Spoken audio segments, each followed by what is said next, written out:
Hello everyone, welcome to the UTC channel. The UTC ચેનલના online platform પર હું વિશાલ પટેલ આપ સૌનું હાર્દિક સ્વાગત કરું છું. આપ સૌ જાણો છો તેમ G SSS દ્વારા ડબલ એ મિકેનિકલની કુલ 110 જેટલી જગ્યા બહાર પડી છે. તો આ એક્ઝામની તૈયારીના ભાગરૂપે આપણી ચેનલ ધ યુટીસી પર આપણે એમસીક્યુ સિરીઝ સ્ટાર્ટ કરી છે, જેમાં તમને એઝ પર સિલેબસ એમસીક્યુની પ્રેક્ટિસ કરાવવામાં આવશે, જેનાથી તમને ખ્યાલ આવશે કે એક્ઝામમાં કયા પ્રકારના એમસીક્યુ પૂછાઈ શકે છે.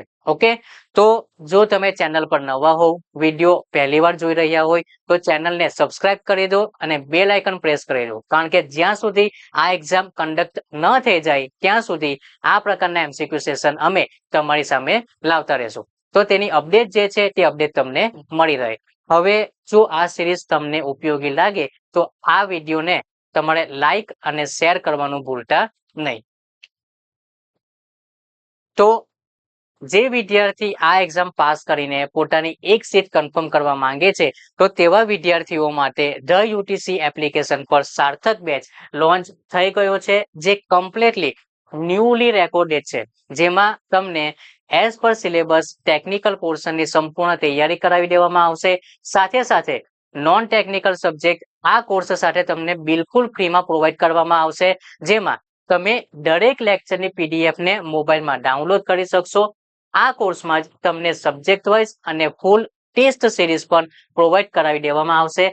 કોર્સની વેલિડિટી 1 વર્ષની રહેશે. કોર્સની પ્રાઇસ વિથ એમસીક્યુ બુક 4,499 રૂપિયા અને વિધાઉટ એમસીક્યુ બુક 3,999 રૂપિયા છે.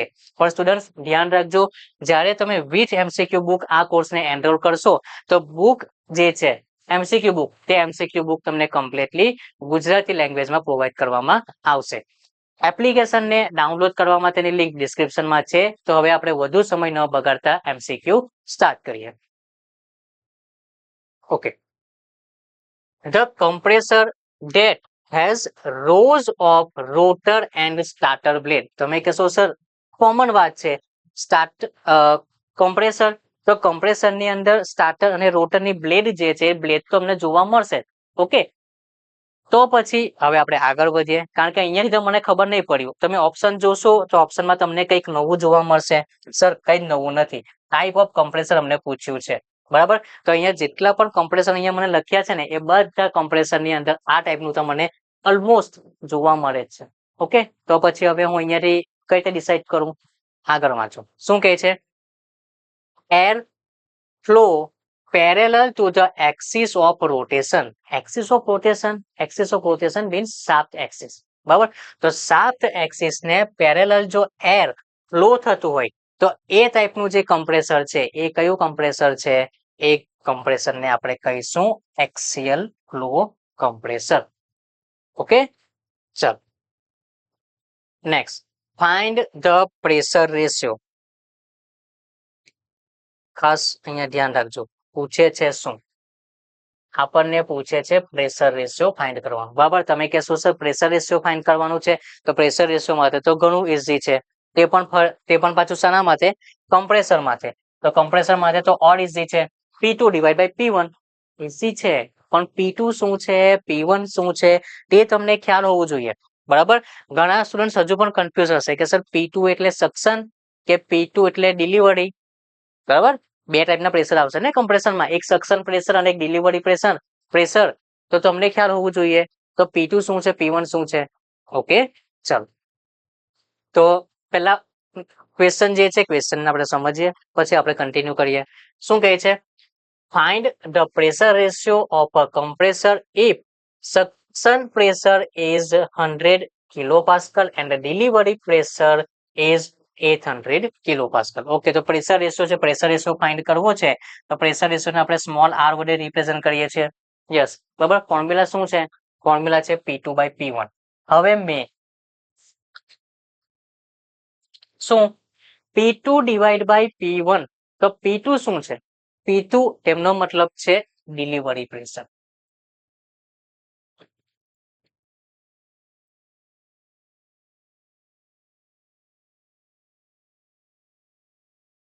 ઓકે, નીચે P1 શું છે? Suction pressure.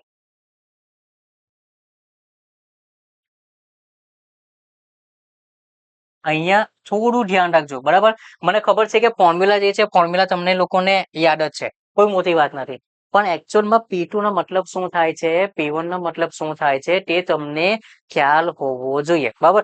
ઘણી વખત સ્ટુડન્ટ શું કરે છે ખબર છે, ગોખી નાખે છે કે જ્યારે કમ્પ્રેસર માટેનો પ્રેશર રેશિયો પૂછ્યો અને તેની વેલ્યુ જે છે તે વેલ્યુ ગ્રેટર ધેન 1 હોઈ શકે, બરાબર. ગ્રેટર ધેન 1 કરવાની, ગ્રેટર ધેન 1 એટલે સર અહીંયા તો આ 0.8 છે, 0.1 અને આ તો 1 છે, એવું તો કોઈ આવી જ નહીં શકે. એટલે ઓપ્શન જે છે option B is the right, અને એ પ્રમાણે સાચું પણ છે, બરાબર. પણ જરૂરી નથી કે દર વખતે એ કન્ડિશન તમારી સાચી હોય, ઓકે.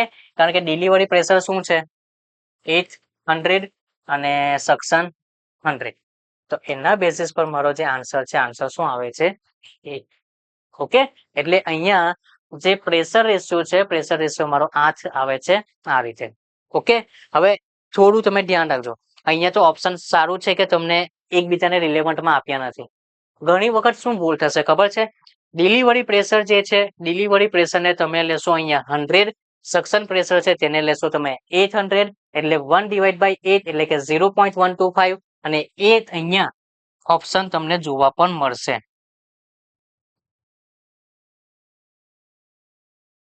ઓકે. અને જો આ ટાઈપનું જ્યારે થશે ને તો તમે ઓર કન્ફ્યુઝ થઈ જશો કે સર એકચ્યુઅલમાં P2/P1 એટલે શું છે, ડિલિવરી ડિવાઈડ બાય સક્શન કે સક્શન ડિવાઈડ બાય ડિલિવરી, બરાબર. એટલે એમને તમારે થોડું ધ્યાન રાખવું પડશે, બરાબર. જેટલા પણ ફોર્મ્યુલા છે ફોર્મ્યુલામાં કઈ વસ્તુ શું બતાવે છે તો એ તમને ખ્યાલ હોવી જોઈએ. જેવું કે અહીંયા P2 છે, P2 ડિલિવરી પ્રેશર બતાવશે, P1 સક્શન પ્રેશર બતાવશે, ઓકે. ડન. ચાલો નેક્સ્ટ શું કહે છે, in a regenerative Rankine cycle. કેમ અહીંયા મેં આને અંડરલાઈન કરી, જરૂરી નથી કે આ કોન્સેપ્ટને સમજવા માટે રેન્કાઇન સાયકલ જ આવડવી જોઈએ, બરાબર. આ કોન્સેપ્ટને જો તમારે સમજવું હોય તો બ્રેટન સાયકલ જે છે, બ્રેટન સાયકલ પણ જો તમને આવડતી હોય તો તમે ઇઝીલી કરી શકશો, બરાબર. Sir Bretton cycle, Rankine cycle, હા, આ જે તમે કોન્સેપ્ટ છે ને તે આને સમજવાનું છે, બરાબર. અહીંયા મેં એડ કર્યું છે રીજનરેટિવ, પણ એના સિવાય પણ બીજા બે ટોપિક છે, બરાબર, જેમના નામ છે ઇન્ટરકુલિંગ અને રીહીટિંગ, બરાબર છે. તો ઇન્ટરકુલિંગ, રીહીટિંગ, રીજનરેટિવ, આ જે ત્રણ કોન્સેપ્ટ છે ને તે પહેલા તમને ક્લિયર હોવા જોઈએ, બરાબર. આ ત્રણ કોન્સેપ્ટમાં તમને શું સમજાવવામાં આવ્યું છે, એકમાં કંઈક એવું હશે કે બે કમ્પ્રેસર મૂકીશું, એક કેસમાં એવું હશે કે બે ટર્બાઇન મૂકીશું, એક કેસમાં એવું હશે કે જ્યારે આપણે હીટ સપ્લાય કરવાનું રહેશે ને તો એના પહેલા જે વર્કિંગ મીડિયમ આવે છે તે વર્કિંગ મીડિયમને આપણે વધારે પડતું ગરમ કરવું પડશે, બસ બીજું કંઈ નથી, ઓકે. પણ ક્યારે શું યુઝ કરવાનું છે તેના માટે તમારે જાતે સ્ટડી કરવું પડશે. મેં તમને કોન્સેપ્ટ બતાવી દીધો કે આ ટાઈપના ક્વેશ્ચન પણ પૂછાઈ શકે છે, બરાબર. મેં રીજનરેટિવ લીધું છે, તમારે રીજનરેટિવને જો યાદ હોય તો વેલ એન્ડ ગુડ, નહીં યાદ હોય તો રિકોલ કરો. ઇન્ટરકુલિંગ અને રીહીટિંગ તેને પણ તમારે એક વખત રિકોલ કરવું પડશે. પણ આપણે હમણાં આવી જઈએ આપણા MCQ પર. આપણા MCQ માં શું કહે છે, in a regenerative Rankine cycle, the steam extracted from the steam turbine, obvious છે, બરાબર, કે જ્યારે પણ રીજનરેટિવ નો કેસ હશે ને તો ટર્બાઇન માંથી જે સ્ટીમ છે તેને જ આપણે એક્સટ્રેક્ટ કરીશું. પણ હવે એ જે સ્ટીમને આપણે એક્સટ્રેક્ટ કરી તો તેનો યુઝ આપણે ક્યાં કરવાનો છે, અહીંયા હવે આપણે ધ્યાન રાખીશું કે આપણને સાયકલ જે છે, સાયકલ કયા ટાઈપની પૂછી છે. અહીંયા આપણે શું કીધું છે, રેન્કાઇન સાયકલ, બરાબર. તો રેન્કાઇન સાયકલમાં શું છે કે ટર્બાઇન જે છે, ટર્બાઇનમાંથી જે સ્ટીમ તમે બહાર કાઢો છો એ સ્ટીમને બોઇલરની અંદર તમારે એડ કરવાની રહેશે. બોઇલરની અંદર સ્ટીમ એડ કરવાની નહીં, નહીં, નહીં, બરાબર. તો કઈ રીતે એડ કરીશું સમજો. રીજનરેટિવ, રીજનરેટિવ નો મતલબ શું છે, ગરમ કરવાનું, બરાબર, પ્રીહીટ કરવાનું. પણ પ્રીહીટ કોને કરીશું તો તે આપણે જોઈએ. સૌથી પહેલું શું લખે છે, preheat the fuel before it is burn in the boiler. પણ બોઇલરની અંદર આપણે ફ્યુલને બર્ન નથી કરતા, બરાબર. એટલે આ ઓપ્શન છે, આ ઓપ્શન તો નહીં આવશે, okay. Power the feed pump and increase pressure of the, ના, પાવરના રિલેટેડમાં તો રીજનરેટિવ નો યુઝ આપણે નહીં કરીશું. ચલો, પ્રીહીટ ધ ફીડ વોટર, બરાબર છે. અને બોઇલરની અંદર આપણે વોટર જે છે તેને જ આપણે એન્ટર કરાવીએ છીએ. Before it enter the boiler. બોઇલરની અંદર ફીડ વોટર જે છે તે એન્ટર થવાનું છે. જેવું મેં તમને કીધું હતું કે એવું કમ્પોનન્ટ કે જ્યાં હીટ સપ્લાય કરવાની હશે તો તેના પહેલા જે વર્કિંગ મીડિયમ છે તેને આપણે ગરમ કરીશું. બરાબર. હવે અહીંયા શું છે? Rankine cycle. તો રેન્કાઇન સાયકલની અંદર હીટ સપ્લાય આપણે ક્યાં કરીશું? બોઇલરની અંદર. તો બોઇલરની અંદર જેવું આપણે હીટ સપ્લાય કરવાનું છે તો તેની પહેલા વર્કિંગ મીડિયમ શું છે? વોટર. એ વોટરને શું કરવાનું છે? પ્રીહીટ. ઓકે. એક એડિશનલ હું તમને જણાવી દઉં કે જો રેન્કાઇન સાયકલની જગ્યા પર જો બ્રેટન સાયકલ લખી હતી ને તો આ બોઇલરની જગ્યા પર થશે કમ્બશન ચેમ્બર અને આ જે ફીડ વોટર છે તેની જગ્યા પર થશે કમ્પ્રેસ્ડ એર. બરાબર. એને પણ આપણે શું કરવાની રહેશે? પ્રીહીટ. ડન. એટલે પહેલા તો જોઈ લેવું કે રેન્કાઇન સાયકલના રિલેટેડમાં પૂછ્યું છે કે બ્રેટન સાયકલના રિલેટેડમાં પૂછ્યું છે. બરાબર. પછી રીજનરેટિવ છે, ઇન્ટરકુલિંગ છે, રીહીટિંગ છે, એ બધું આપણને ખ્યાલ હોવું જોઈએ. આવી ગયો? ક્લિયર? ચલો તો હવે આપણે આગળ નેક્સ્ટ MCQ તરફ જઈએ. Among the following thermodynamic process, which one require the absolute minimum theoretical work input? Okay, work input minimum આપણે આપવાનું છે ટુ કમ્પ્રેસર ગેસને કમ્પ્રેસ કરવા માટે બિટવીન ટુ સ્પેસિફાઈડ પ્રેશર. અમે હવે તમે અહીંયા એવું પણ માની શકો કે જે ટુ સ્પેસિફાઈડ પ્રેશર છે ત્યાં બંને જે પ્રેશર છે તે બંને પ્રેશર તમારા કેવા છે? ઇક્વલ. બરાબર. તો એ જે પ્રોસેસ છે એ પ્રોસેસ તમારી કેવી છે? Isothermal process. ઓકે. જો આ કોન્સેપ્ટને તમારે સમજવું હોય તો જેટલી પણ આપણી સાયકલ છે, auto cycle, diesel cycle, Rankine cycle, VCR cycle, એમાં જે PVTS ના જે ડાયાગ્રામ છે ને એના મદદથી પણ તમે આ કોન્સેપ્ટ છે તેને તમે ઇઝીલી સમજી શકો છો. હા, પણ એના માટે જે efficiency, compressor work, turbine work, તેનું જે ફોર્મ્યુલા છે ને એ ફોર્મ્યુલાથી તમને વાકેફ હોવા જોઈએ. તો તમે આ જે ક્વેશ્ચન છે આ ક્વેશ્ચન્સને તમે સોલ્વ કરી શકશો. ઓકે. ચલો next. Constant choke carburettors include which of the following type? તમને અહીંયા એક નામ આપ્યું છે. તમને કીધું છે કે આ જે કાર્બ્યુરેટર છે તે કયા ટાઈપનું છે. ઓકે. આ ટાઈપના ક્વેશ્ચન પૂછાઈ શકે છે. મેં એવું નથી કહેતો કે કાર્બ્યુરેટર માટે જ. બરાબર. જેટલા પણ ટાઈપ છે એ બધા ટાઈપના રિલેટેડમાં કોઈ ને કોઈ ક્વેશ્ચન તમારું પૂછાઈ શકશે. ઓકે. આપણે જસ્ટ આના માટે વાત કરીએ તો અહીંયા રાઈટ આન્સર શું થશે? સોલેક્સ એન્ડ ઝેનિથ કાર્બ્યુરેટર. તમે કહેશો સર આ ટાઈપના ક્વેશ્ચન પણ પૂછાઈ શકે? પૂછાઈ શકે. બરાબર. કાર્બ્યુરેટર્સના ટાઈપ્સ જે છે ને તે ટાઈપ્સ ઓફ કાર્બ્યુરેટર માટે તમારે એક વખત રિકોલ કરી લેવું. ઓકે. એટલે તમારા આ ટાઈપના જે ક્વેશ્ચન છે આ ટાઈપના ક્વેશ્ચન તમે ઇઝીલી સોલ્વ કરી શકશો. ડન. ચાલો હવે શું કહે છે? The starting system mainly has how many circuit? Starting system. બરાબર. તો સ્ટાર્ટિંગ સિસ્ટમ છે સ્ટાર્ટિંગ સિસ્ટમ માટે બેઝિકલી મને બે સર્કિટ જોઈશે. બે સર્કિટ કઈ કઈ? એક છે સ્ટાર્ટર સર્કિટ. તો સ્ટાર્ટર સર્કિટ જે છે એ સ્ટાર્ટર સર્કિટની અંદર પાવર મને જોવા મળશે. બીજી છે કંટ્રોલ સર્કિટ. તો કંટ્રોલ સર્કિટની અંદર જે ઇગ્નિશન સ્વિચ છે તે ઇગ્નિશન સ્વિચ તમે લઈ શકશો. ઓકે.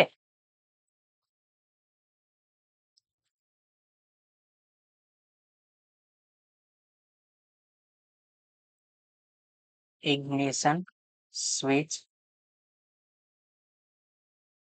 સોલેનોઇડ. ઓકે. તો આપણને શું પૂછ્યું છે કે જે સ્ટાર્ટિંગ સિસ્ટમ છે સ્ટાર્ટિંગ સિસ્ટમની અંદર આપણને કેટલી સર્કિટ જોવા મળશે? ટોટલ બે સર્કિટ, જેમાં એક આવશે સ્ટાર્ટર સર્કિટ અને બીજી કંટ્રોલ સર્કિટ. સ્ટાર્ટર સર્કિટ એટલે કે પાવર રિલેટેડની સર્કિટ અને કંટ્રોલ સર્કિટ એટલે કે ઇગ્નિશન સ્વિચ, સોલેનોઇડ. બરાબર. એ બધા જે છે તે આ કંટ્રોલ સર્કિટની અંદર આપણને જોવા મળશે. ઓકે. આવ્યો ખ્યાલ? આઈ હોપ કે આજે તમને હવે મજા આવતી હશે કે હા સર આજના MCQ છે ને એ આજે સોલ્વ નથી થતા. બરાબર છે? મને ખ્યાલ છે. ચાલો આગળ વધીએ. Which of the following vehicles typically use and air cooling system? પહેલા તો ધ્યાન રાખજો. બરાબર. કુલિંગ સિસ્ટમ છે. કુલિંગ સિસ્ટમ માટે જરૂરી નથી કે એરનું જ યુઝ કરવામાં આવશે. હા, એર કુલિંગ સિસ્ટમ છે. એર કુલિંગ સિસ્ટમનો આપણે યુઝ કરીશું, પણ સાથે સાથે લિક્વિડ કુલિંગ સિસ્ટમનો પણ આપણે યુઝ કરીશું. હું શું કહું છું?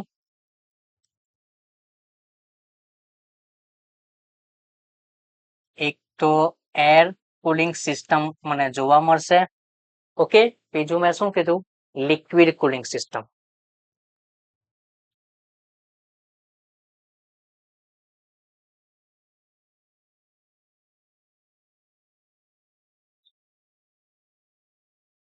ચાલો હવે ધ્યાન રાખો, બંને જે છે બંનેનું કામ શું છે કે જે વ્હીકલ છે તે વ્હીકલને કુલ કરવાનું. પણ સર એર કુલિંગ સિસ્ટમ એનો મતલબ શું થયો? જે વ્હીકલની અંદર જે પાર્ટ છે એ પાર્ટને આપણે કુલ કરવાનો છે, બરાબર? તો એમને કુલ કરવા માટે આપણે જે એર છે એરનો યુઝ કરીશું. ઓકે, અહીંયા મેં લિક્વિડ લખ્યું છે, તેનો મતલબ કે જે લિક્વિડ છે લિક્વિડનો યુઝ કરીશ. ઓકે, તો સર ક્યારે મારી પાસે એર કુલિંગ સિસ્ટમ લેશું, ક્યારે આપણે લિક્વિડ કુલિંગ સિસ્ટમ લેશું? તો હું તમને જણાવી દઉં કે એર કુલિંગ સિસ્ટમ જે છે, એર કુલિંગ સિસ્ટમ સ્કૂટરની અંદર હું જોઈશ, બરાબર? પછી મોટરસાયકલ છે, મોટરસાયકલની અંદર જોઈશ.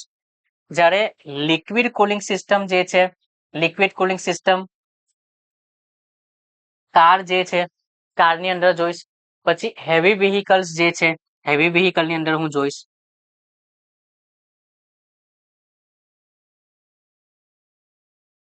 ઓકે, તો ધ્યાન રાખજો, બરાબર, કે કઈ સિસ્ટમ મને પૂછી છે, બરાબર, અને એના રિલેટેડમાં મારી પાસે કયા નામ છે. હવે હમણાં આપણને શું કીધું છે? Air cooling system. તો એર કુલિંગ સિસ્ટમ જે છે, એર કુલિંગ સિસ્ટમ માટે આ સ્મોલ સ્કૂટર એન્ડ મોટરસાયકલ. ચાલો આગળ વધીએ. નેક્સ્ટ, હા, શું કહે છે? The C10 number of a diesel fuel is a measure of. થોડું અહીંયા ધ્યાન રાખજો, બરાબર.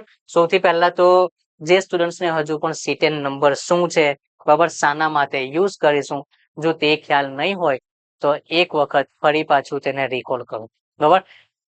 અહીંયા આપણી પાસે જે ક્વેશ્ચન છે, ક્વેશ્ચન શું કહે છે કે એ જે C10 નંબર છે એ C10 નંબરને તમારે શાના માટે યુઝ કરવાનો છે? ઇઝ અ મેઝર ઓફ, બરાબર, એ શું મેઝર કરીને આપશે? ઓકે, ચાલો જોઈએ. The resistance of the fuel to knocking, નહીં. ઓકે, આ નહીં આવશે.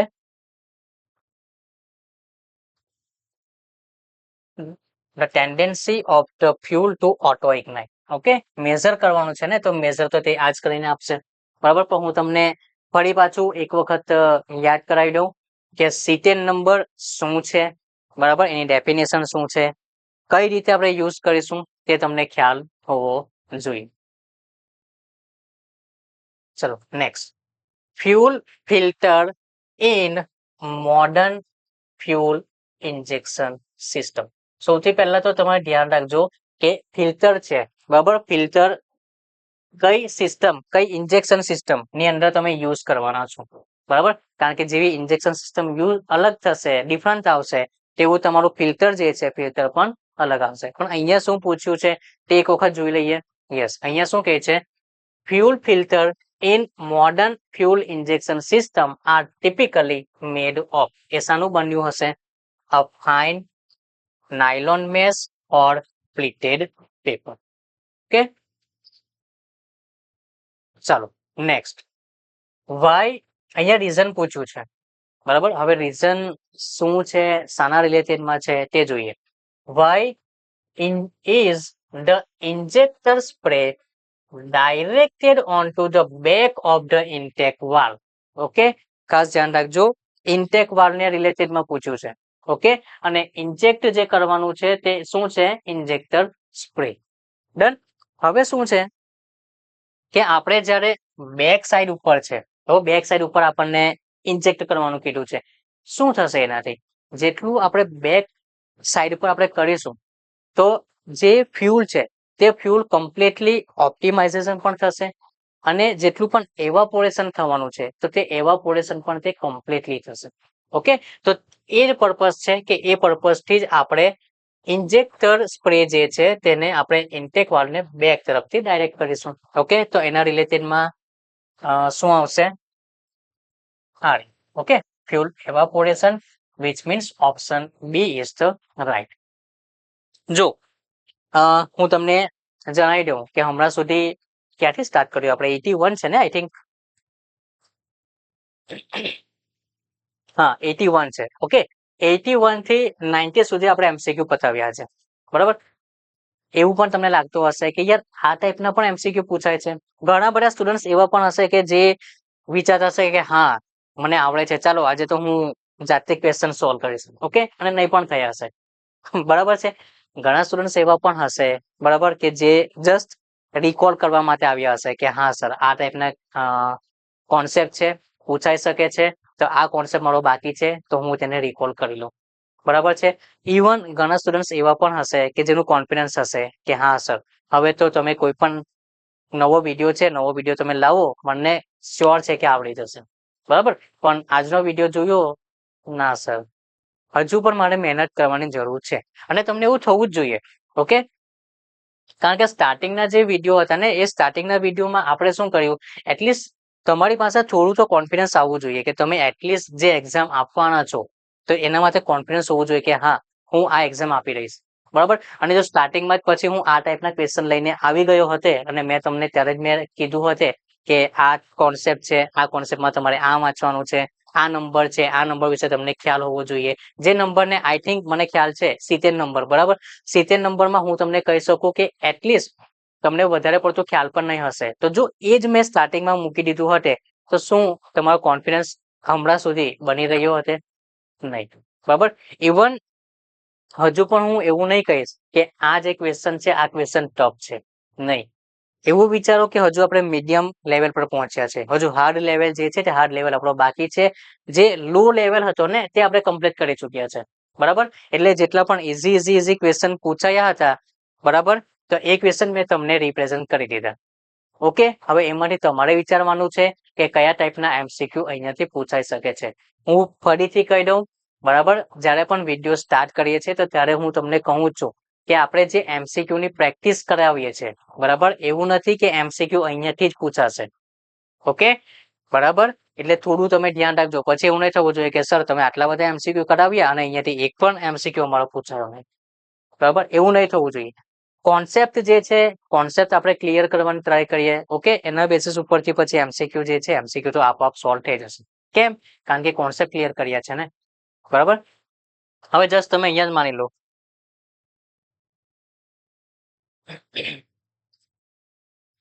આ ક્વેશ્ચન પર જઈએ આ ક્વેશ્ચન ઉપર જો મેં તમને એવું કીધું હતું કે હા ખાલી રીજનરેટિવ ના રિલેટેડમાં જ કરવાનું તો તમે રીજનરેટિવ જ કરીને ગયા હોય અને ઇન્ટરકુલિંગ કે રીહીટિંગમાં પૂછાયું હોય તો તમે શું કરી લેતે કઈ નહીં બીજું અહીંયા મેં રેન્કન સાયકલ મૂક્યું છે તે છતાં મેં તમને આજ જયારે આપણે એમસીક્યુ સોલ્વ કરતા હતા ત્યારે મેં તમને ફરીથી મેં કીધું કે બ્રેટન સાયકલ જે છે બ્રેટન સાયકલની અંદર પણ આ કોન્સેપ્ટ તમારે સમજવું હોય તો સમજી શકો છો બરાબર અને મારું તો એવું માનવું છે ઇવન જયારે હું પણ સ્ટડી કરતો હતો તો આ સાયકલ અને બ્રેટન સાયકલ બંને સાથે અમારી તો ભણવાની આવતી હતી તો કોન્સેપ્ટ જે છે ને તે મારા ક્લિયર કોને કરાવ્યા ખબર છે બ્રેટન સાયકલ કેમ કારણ કે આ સાયકલની અંદર થોડું કોમ્પ્લેક્સ થઈ જાય છે જે ઇક્વિપમેન્ટ છે ને તે ઇક્વિપમેન્ટ વધારે આવે છે as compare to Bretton cycle કેમ બ્રેટન સાયકલમાં શું છે સર મેઇનલી 3 કોમ્પોનન્ટ છે એક કમ્પ્રેસર છે બીજું ટર્બાઇન છે અને એક કમ્બશન ચેમ્બર છે બસ પતી ગયું કે ઓકે તો જ્યારે ઇન્ટરકુલિંગ રીહીટિંગ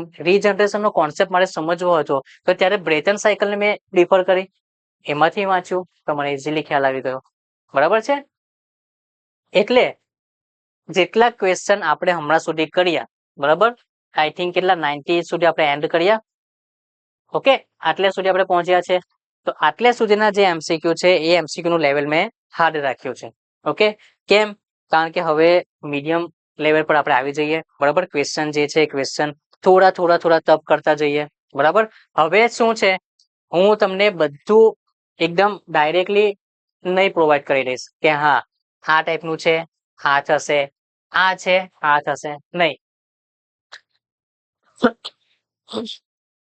ઘણા હું તમને ડાયરેક્ટલી કહી દઈશ કે આ ટોપિક જે છે આ ટોપિકને તમારે પ્રિફર કરવો પડશે કેમ કારણ કે એટલો સમય નહીં હશે કે એમને હું એકદમ શોર્ટ નોટ્સમાં પણ હું તમને સમજાવી શકું કારણ કે એ ટોપિક જ એવા હશે કે જેને તમે કમ્પ્લીટલી નહીં વાંચશો ને ત્યાં સુધી તમને ખ્યાલ નહીં આવશે બરાબર છે ઓકે જસ્ટ હું એક્ઝામ્પલ તરીકે હું તમને કહી દઉં કે હા રીજનરેટિવ વાંચીને જજો તમારું થઈ જશે, પણ ઇન્ટરકુલિંગ નહીં વાંચ્યું હોય તો તમને કઈ રીતે ખ્યાલ આવશે? બરાબર, રીહિટિંગ નહીં વાંચ્યું હોય તો કઈ રીતે ખ્યાલ આવશે? ઓકે, તમે કહેશો સર તમે ખાલી કેમ આનું જ એક્ઝામ્પલ લઈને અમને સમજાવ્યા કરો છો, બીજું કઈ એક્ઝામ્પલ લઈને સમજાવો, આની જ વાત કરીએ. બરાબર, air cooling system, liquid cooling system. હવે એકચ્યુઅલી એર કુલિંગ સિસ્ટમમાં શું થતું છે, લિક્વિડ કુલિંગ સિસ્ટમમાં શું થતું છે, એને સમજવું હોય તો સૌથી પહેલા કુલિંગ સિસ્ટમ તમારે સમજવી પડે. બરાબર, તો કુલિંગ સિસ્ટમનો જે ટોપિક છે તે ટોપિકને તમે રેફર કરશો તો તેમાં ટાઈપ્સ ઓફ કુલિંગ સિસ્ટમમાં તમને એર અને લિક્વિડ કુલિંગ સિસ્ટમ બંને જોવા મળશે. ઓકે, તો હજુ પણ હું તમને કહું છું કે હું જે ક્વેશ્ચન કરાવડાવું છું એ ક્વેશ્ચન જ્યારે તમે કરો છો તો ડાયરેક્ટલી ગોખવાની કોશિશ નહીં કરો. હું ક્લિયરલી કહું છું કે એમસીક્યુ જે છે એમસીક્યુ ને ગોખવાની કોશિશ નહીં કરો. બરાબર, રેર કેસની અંદર એવું બનશે કે એકાદ એમસીક્યુ આપણી એક્ઝામની અંદર જોવા મળશે. બરાબર, મારું તો એવું માનવું છે કે પૂછાશે જ નહીં. બરાબર, કારણ કે આપણે તો પ્રેક્ટિસ કરીએ છીએ. બરાબર, તો પ્રેક્ટિસ કરીએ છીએ તો પ્રેક્ટિસ દરમિયાન આપણું શેડ્યુલ શું હોવું જોઈએ કે જો આપણને કોઈ એમસીક્યુ નથી આવડતો તો એ એમસીક્યુ નો જે ટોપિક છે તે ટોપિકને આપણે પ્રિફર કરીએ. બરાબર, એને પહેલા એક્ઝેક્ટલી વાંચીએ, પછી તેમાંથી કયા ટાઈપના એમસીક્યુ પૂછાઈ શકે છે તેને સોલ્વ કરીએ. ઓકે, બરાબર, એટલે હમણાં સુધીના જે ક્વેશ્ચન હતા તેને જોઈને ડીમોટિવેટ નહીં થઈ જતા. બરાબર, એટલે તમારું કોન્ફિડન્સ છે તે તો પાછું બનાવવું પડશે. ઓકે, તો બનાવી દેશું. આવનારા જે ક્વેશ્ચન છે આવનારા ક્વેશ્ચનમાં તમે ઇઝીલી સોલ્વ કરી શકશો. બરાબર, એટલે at the end of the video તમને થશે કે હા સરે કોઈક તો એવા ક્વેશ્ચન કરાવડાવ્યા કે જે મને આવડતા હતા. Okay, done. હવે મેઇન વાત, હવેના જેટલા પણ વિડીયો સ્ટાર્ટ થશે તેમાં તમને આ જ સ્ટ્રેટેજી જોવા મળશે. બરાબર, હવેનું જે લેવલ છે તે લેવલ મીડિયમ લેવલનું રહેશે આપણું. બરાબર, ક્વેશ્ચન જે છે ક્વેશ્ચન તમારા ટફ રહેશે. બરાબર, કોન્સેપ્ટ ક્લિયર નહીં હોય તો એ એમસીક્યુ ને તમે કંઈ પણ અલગ રીતે માર્ક કરી દો. બરાબર, એક વખત તો તમે વિડીયો જોશો જ. બરાબર, વિડીયો એન્ડ થશે પછી એ ટોપિકને તમે કમ્પ્લીટલી વાંચો, એમાંથી પાસ આઉટ થઈ જાઓ. ઓકે, તો તમારા જેટલા પણ કોન્સેપ્ટ છે એ કોન્સેપ્ટ તમે વન બાય વન રિકોલ કરશો તો તમારું બધું થઈ જશે. ઓકે, ચાલો તો હવે થોડુંક આપણું જે કોન્ફિડન્સ છે તેને બિલ્ડઅપ કરીએ. તો એના માટેનો નેક્સ્ટ ઇઝી ક્વેશ્ચન આ રહ્યો. ઓકે, હા એ તો કેવું પડશે ને ઇઝી ક્વેશ્ચન, નહીં તો પછી કહેશો કે સર તમે તો બધા હાર્ડ ક્વેશ્ચન જ કરાવડાવ્યા. બરાબર છે, ચાલો આગળ વધીએ. શું કહે છે? હા, આ જે ક્વેશ્ચન છે આ ક્વેશ્ચન માટે તમારે આ ફોર્મ્યુલા યાદ હોવું જોઈએ. બરાબર, હવે મને ખબર છે કે મિકેનિકલ એન્જિનિયર છે તો બધાને આ ફોર્મ્યુલા તો યાદ હશે જ.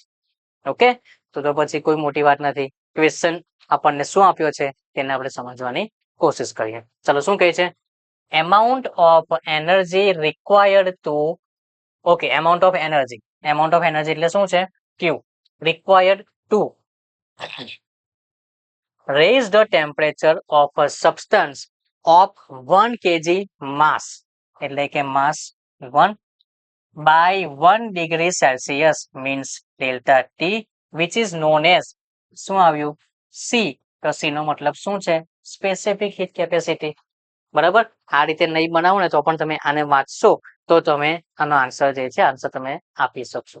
ઓકે, ચાલો આગળ વધીએ. Next, if a heat engine, પહેલા તો અહીંયા જોઈ લેવું.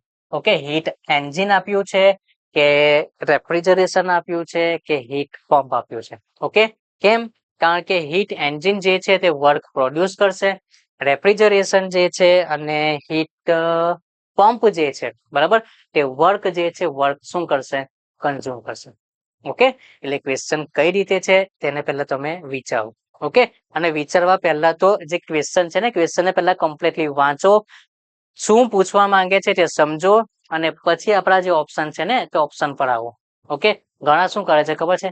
અધૂરો જ ક્વેશ્ચન વાંચશે અને પછી ડાયરેક્ટ ઓપ્શન જે છે ઓપ્શન પર આવી જશે. બરાબર, જે હેબિટ આપણને હેલ્પફુલ થવાની જ નથી. ઓકે, આપણા જે માર્ક્સ છે માર્ક્સ આપણા રિડ્યુસ કરી નાખશે. તો એ હેબિટ જ આપણે શું કામ આપણે લાઈફ ની અંદર એને ઇન્વોલ્વ કરવી. ઓકે, એટલે શું ધ્યાનમાં રાખવાનું? ક્વેશ્ચન જે છે ક્વેશ્ચન સૌથી પહેલા તમે વાંચો. ઓકે, ક્વેશ્ચન વાંચી લીધો, ક્વેશ્ચન વાંચ્યા પછી જે ઓપ્શન છે ને તે ઓપ્શનને પણ તમે કમ્પ્લીટલી સમજો. બરાબર, ઓપ્શન જે છે કમ્પ્લીટલી સમજવા પહેલા તો જરૂરી છે કે તેને કમ્પ્લીટ વાંચો. કારણ કે અડધા સ્ટુડન્ટ શું કરશે ખબર છે? અડધું વાંચશે, ના ના ના આ આન્સર નહીં આવે, ખોટું, નેક્સ્ટ. એ હેબિટ પર છોડી દો. મે બી બની શકે કે તમે જે સમજો છો તેનાથી એક્ઝામિનરે કંઈક અલગ રીતે જ એ જે ઓપ્શન છે એને ટ્વિસ્ટ કરીને પૂછ્યું હોય. બરાબર છે, એટલે થોડું ધ્યાન રાખજો. બરાબર, મારું સજેશન છે કે ક્વેશ્ચનને તો તમારે કમ્પ્લીટલી વાંચવાનું છે. સાથે સાથે ઓપ્શન જે આપ્યા છે ઓપ્શનને પણ તમારે કમ્પ્લીટલી વાંચવાનું છે. ઓકે, હું કેમ કહું છું તો આવનારા જે MCQ જે આવશે ને તેમાં તમને ખ્યાલ આવશે. ઓકે, ચલો એ છોડીએ. હમણાં આપણે જે આ જે ક્વેશ્ચન છે આ ક્વેશ્ચન આપણે કન્ટિન્યુ કરીએ. ડન. શું કહે છે? If a heat engine produce work only by interacting with one source. Okay, one source છે તો હું અહીંયા સોર્સ લખ્યું છે એટલે હું અહીંયા સોર્સ થી જ બતાવી દઉં. ઓકે, આ રહ્યું સોર્સ અને આ રહ્યું હીટ એન્જિન. વર્ક જે છે વર્ક પ્રોડ્યુસ કરે છે. What kind of machine is this? તમને ખ્યાલ હોવું જોઈએ. આ ટાઈપનું સ્ટેટમેન્ટ જે છે આપણે શાની અંદર વાંચ્યા હતા, શાની અંદર સ્ટડી કર્યું હતું, એ છે PMM2. બરાબર, હવે જસ્ટ અહીંયા એક વખત વિડીયોને પોઝ કરો. બરાબર, અને સૌથી પહેલા તો રિકોલ કરો કે સર PMM એનું નામ શું છે, ફૂલ ફોર્મ તો ખ્યાલ હોવું જોઈએ. બરાબર, મેં એ જ પર્પઝ હતો. જો મારી ઈચ્છા હતી તો મેં અહીંયા તમને લખી દેતા. બરાબર, પણ મારે તમને ડાયરેક્ટલી ફૂડ ફીડિંગ નથી કરાવવાનું. બરાબર, એ મારો પર્પઝ છે જ નથી. ઓકે, તો જેને PMM નું ફૂલ ફોર્મ નહીં ખબર હોય તો તેને પણ તમે સૌથી પહેલા રિકોલ કરો અને અહીંયા લખી દો. બરાબર, કે એકચ્યુઅલીમાં શું છે. ઓકે, પરપેચ્યુઅલ સ્ટાર્ટ થાય છે. હવે તમને હિન્ટ આપી દીધી, તમને ખ્યાલ હોવો જોઈએ. ઓકે, ચાલો આગળ વધીએ. Next, isotropic material are those which have the same. થોડું સમજો. અહીંયા જે મટીરિયલ છે ને, જો આ મટીરિયલ તમારું અહીંયા મટીરિયલનું નામ જે છે એ મટીરિયલનું નામ તમારું જો અહીંયા ચેન્જ થઈ ગયું ને તો આ જે અહીંયા આન્સર આપ્યા છે તે પણ ચેન્જ થશે. ઓકે, પણ આપણે આપણા પર્ટિક્યુલર ક્વેશ્ચનમાં જોઈએ. આઇસોટ્રોપિક મટીરિયલ છે, આઇસોટ્રોપિક મટીરિયલની અંદર શું હશે? ગમે તે ઈચ એન્ડ એવરી ડાયરેક્શન. બરાબર, ઈચ એન્ડ એવરી ડાયરેક્શનમાં ઇલાસ્ટિક પ્રોપર્ટી જે છે, ઇલાસ્ટિક પ્રોપર્ટી તમારી સેમ જોવા મળશે. ઓકે, હું તમને શું કહું છું, ઈચ એન્ડ એવરી ડાયરેક્શન ગમે તે ડાયરેક્શનમાં જાઓ. બરાબર, ગમે તે ડાયરેક્શનમાં ઇલાસ્ટિક પ્રોપર્ટી જે છે, ઇલાસ્ટિક પ્રોપર્ટી તમને સેમ જોવા મળશે. તો એ ટાઈપના જે મટીરિયલ છે એ ટાઈપના મટીરિયલને આપણે શું કહીશું? Isotropic material. ઓકે, હોમોજીનિયસ, હેટેરોજેનિયસ એ પણ છે. હા, એટલે પછી એવું નહીં થવું જોઈએ કે સર તમે કયા મટીરિયલની વાત કરો છો. ચાલો, delta ion occurs in the temperature range. તમે કહેશો સર આવું પણ પૂછાઈ શકશે. અને આ જે છે તે કયા ટાઈપનો ડાયાગ્રામ છે તે પણ તમને ખ્યાલ હોવો જોઈએ. બરાબર, તમે મિકેનિકલ એન્જિનિયર છો તો આ ગ્રાફ તો કોમનલી આપણે શું કહી શકીએ, ફેમસ હતો. બરાબર, કારણ કે કોઈ પણ યુનિવર્સિટીની એક્ઝામ હોય, બરાબર, ફિક્સ જ હતો કે આ ડાયાગ્રામ જે છે આ ડાયાગ્રામ તો પૂછાશે. બરાબર છે, તો સર એમની અંદર આ આયન, બરાબર, એનું ટેમ્પરેચરની રેન્જ પૂછી છે. તો અમારે સૌથી પહેલા અહીંયા ધ્યાનમાં રાખવું પડશે કયો ડાયાગ્રામ છે. બરાબર, હું નામ તો તમને નથી જ કહેવાનો. બરાબર, તમને ખ્યાલ હોય તો તમે અહીંયા સાઈડમાં લખી રાખજો. બરાબર, બીજું આ ડાયાગ્રામની ખાસિયત શું છે ખબર છે? એમની અંદર એટલી બધી ટેમ્પરેચરની રેન્જ આવશે, એટલા બધા અલગ અલગ ટાઈપના આયન જોવા મળશે કે તમે ખુદ કન્ફ્યુઝ થઈ જશો. બરાબર, એટલે એક A4 સાઇઝનું ડ્રોઈંગ પેપર લેવું, એમની અંદર આ ડાયાગ્રામ જે છે ડાયાગ્રામ તમે કમ્પ્લીટલી ડ્રો કરો. બરાબર, અલગ અલગ આયન આવશે તેને તમે ત્યાં નોમેનક્લેચર કરો, તેનું ટેમ્પરેચરની રેન્જ આવશે તે રેન્જ બનાવી દો. પછી બરાબર, એ જે ડાયાગ્રામ છે તેને તમે યાદ રાખો. બરાબર, તો જો અહીંયા ડેલ્ટાની જગ્યા પર કંઈ બીજું પણ લખ્યું હશે ને તો પણ તમે ઇઝીલી આન્સર કરી શકશો. બરાબર, હવે આ જે છે is a one kind of hint. બરાબર, મેં તમને હિન્ટ આપી છે. હવે કયું ડાયાગ્રામ છે એ તમને ખ્યાલ આવી જવો જોઈએ. બરાબર, કારણ કે તમે એક્ઝામની પ્રિપેરેશન કરો છો તો હું એટલી તો તમારી પાસેથી આશા રાખી શકું કે જો હું તમને હિન્ટ આપું તો તમને ખ્યાલ આવી જવો જોઈએ કે સર શાના રિલેટેડમાં વાત કરે છે. Okay, done. ચલો, ડેલ્ટા આયનની રેન્જ પૂછી છે, ટેમ્પરેચર રેન્જ કેટલેથી કેટલા વચ્ચેની જોવા મળશે? 1400 થી 1549. ડન. ચલો, હવે જે મેં તમને કીધું હતું ને કે ઘણા સ્ટુડન્ટ્સ એવું કરે છે કે ક્વેશ્ચન જે છે ક્વેશ્ચન તો વાંચી લે છે પણ ઓપ્શન જે છે ને તો ઓપ્શન એક્ઝેક્ટલી આખું નથી વાંચતા તો એનું રિઝલ્ટ શું બની શકે ને તે હું તમને જણાવું. ચલો પેલા ક્વેશ્ચન જે છે ક્વેશ્ચન વાંચીએ શું કહે છે what is the relation between stress and strain as material behave elasticity. પહેલા આ ધ્યાન રાખો બરાબર. ઇલાસ્ટિસિટી છે પ્લાસ્ટિસિટી છે પછી શું આવશે elastic limit proportional limit yield point upper lower fracture બરાબર. આ બધાની અંદર તમારે સ્ટ્રેસ એન્ડ સ્ટ્રેન નું રિલેશન કેવું છે તે તમારે ધ્યાન રાખવું પડશે બરાબર. મેં તમને અહીંયા કહી દીધું કે ઇલાસ્ટિસિટીના રિલેટેડમાં આપણે જોવાનું છે બરાબર. તો તમે કહેશો કે સર ડાયરેક્ટલી પ્રોપોર્શનલ છે તે મને ખ્યાલ છે stress is directly proportional two strain ખોટું પણ નથી પણ હવે તમે અહીંયા ઉતાવળમાં શું કરો છો ખબર છે કારણ કે આપણને એક એમસીક્યુ આવડે છે તો એમાં શું કામ ટાઈમ બગાડે આપણું માઇન્ડસેટ શું હોય ખબર અરે આ તો મને આવડે છે ચલો જલ્દી જલ્દી ટીક કરવા દો બીજા એમસીક્યુ પર આવું કારણ કે બીજા એમસીક્યુ કદાચ મને નહીં આવડે તો ટાઈમ કન્ઝ્યુમિંગ થશે તો અહીંયા જે હું સમય બચાવ્યું છું તે સમય હું અહીંયા યુઝ કરીશ પણ આમાં શું થશે ખબર છે તમે કમ્પ્લીટલી ઓપ્શન જે છે તે નહીં વાંચશો ને તો તમારો ક્વેશ્ચન જે છે તે ખોટા થવાના ચાન્સ થઈ શકશે. કેમ મને ખબર છે કે stress is directly proportional two strain આ જ કેવું છો ને stress is directly proportional two strain yes એટલે તમે અહીંયાથી વાંચ્યું આ તો સર ઇન્વર્સલી છે ખોટું છે ઇન્વર્સલી છે ખોટું છે ડાયરેક્ટલી પ્રોપોર્શનલ છે આ સાચું છે ડાયરેક્ટલી પ્રોપોર્શનલ છે આ સાચું છે. હવે તો અહીંયા સ્ટુડન્ટ શું ભૂલ કરી શકે ખબર છે હવે આ તો સારું છે કે ઓપ્શન સી માં તમને ડાયરેક્ટલી જે રિલેશન છે તે આપી દીધું છે કે ડાયરેક્ટલી પ્રોપોર્શનલ ટુ સ્ટ્રેન પણ ઇન કેસ વિચારો કે આ જે ડી ઓપ્શન લખ્યો છે શું લખ્યું છે સ્ક્વેર ઓફ ધ સ્ટ્રેન જો એ સી ઓપ્શનમાં આપ્યું હતું અને તમે જસ્ટ ખાલી એટલું વાંચ્યું હતું કે સ્ટ્રેસ ઇઝ ડાયરેક્ટલી પ્રોપોર્શનલ અને તમે ટીક કરી દીધું હતું ઓપ્શન ડી તો તમને આવડતો છે ક્વેશ્ચન તે છતાં ખોટો થશે. ઓકે એટલે હું તમને કહું છું બે આપણી એક હેબિટ રાખવાની છે એક્ઝામ માટે બરાબર. આવનારા સેશનમાં પણ તમને થોડી હેલ્પ મળતી રહેશે બરાબર કે હેબિટ આપણે કઈક આપણી લાઈફની અંદર આપણે એક્ઝિક્યુટ કરવાની છે અને કઈ હેબિટને હમણાં આપણી એક્ઝામ ચાલે છે એક્ઝામની પ્રિપેરેશન કરીએ છીએ તો એ હેબિટને આપણે દૂર રાખવાની છે બરાબર છે. એનું આપણે ડિસ્કશન સાથે સાથે કરતા રહેશું પણ જસ્ટ હમણાં જે હેબિટ આપણે ભણ્યા તે બરાબર શું ક્વેશ્ચન જે છે ક્વેશ્ચન આપણે એક્ઝેક્ટલી પહેલા તો વાંચવાની હેબિટ રાખીએ બીજું ઓપ્શન જે છે ઓપ્શનને પણ આપણે વાંચવાની હેબિટ રાખીએ કેવું કમ્પ્લીટલી ઓકે. એવું નહીં થવું જોઈએ કે હા stress is directly proportional two પછી ભૂલી ગયા ઓકે. તો આન્સર જે છે આન્સર શું થશે ઓપ્શન સી ડન ઓકે. ચાલો તો હજુ પણ હું તમને કહી દઉં બરાબર કે જે વિદ્યાર્થી લોકોએ આ એક્ઝામને લઈને સિરિયસ છે બરાબર પોતાની એક સીટ કન્ફર્મ કરવા માંગતા હોય તો ધ યુટીસી એપ્લિકેશન પર સાર્થક બેચ જે છે તે ઓલરેડી આપણે લોન્ચ કરી દીધો છે જે કમ્પ્લીટલી ન્યુલી રેકોર્ડેડ છે બરાબર. તમે અહીંયા જોઈ શકશો વિથ એમસીક્યુ બુક તેની પ્રાઇસ જે છે તે 4,499 રૂપિયા છે અને વિધાઉટ એમસીક્યુ બુક તેની પ્રાઇસ શું છે 3,999 રૂપિયા. ખાસ ધ્યાન રાખજો જે તમને એમસીક્યુ બુક મળશે તે તમને કમ્પ્લીટલી ગુજરાતી લેંગ્વેજમાં મળશે ઓકે ઠીક છે. તો આઈ હોપ કે આ વિડીયોની અંદર જે આપણે નવા કોન્સેપ્ટ આપણે ભણ્યા બરાબર થોડા સમય માટે તો તમારો પણ કોન્ફિડન્સ જે હાઈ હતો તે લો થઈ ગયો હતો પણ પાછળ આવતા એ કોન્ફિડન્સને આપણે મિડી લેવલ પર લાવી દીધું છે ઓકે.